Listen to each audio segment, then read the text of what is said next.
యెషయా గ్రంథం యేసు ప్రభు రావడానికి 700 సంవత్సరాల ముందు రాశారు అని ఆయన అన్నాడు. నేను ఇంటికెళ్ళి చదవటం మొదలుపెట్టాను. నిజంగానే 700 సంవత్సరాలకు ముందు యేసు ప్రభు రావడానికి రాసినటువంటి యెషయా గ్రంథంలో ఆయన కన్యక్క పుడతాడని, వదకు తేబడే గొర్రెవలే ఉంటాడని, ఆత్మ ప్రేరణ బట్టి సువార్తను అందిస్తాడండి, 2 దొంగల మధ్యన సిలువేస్తారని, చనిపోయిన వారిలోంచి తిరిగి లేస్తాడని 700 సంవత్సరాల ముందు రాశాడు. నాకు చిన్న అనుమానం వచ్చింది, ఇది 700 సంవత్సరాల ముందు రాశారా? ఎవరైనా రాసి 700 సంవత్సరాల ముందు అని చెప్పారా? ఈ అనుమానం నాకు వచ్చింది.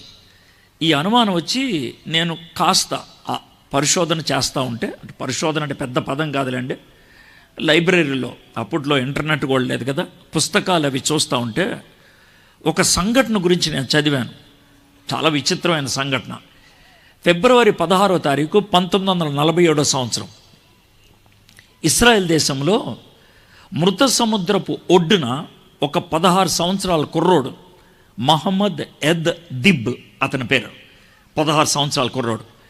నేను పేరు చెప్తున్నా, తారీఖు చెప్పా, ఎక్కడ జరిగిందో చెప్పా, నేనేమి కల్పించి మాట్లాడలేదు.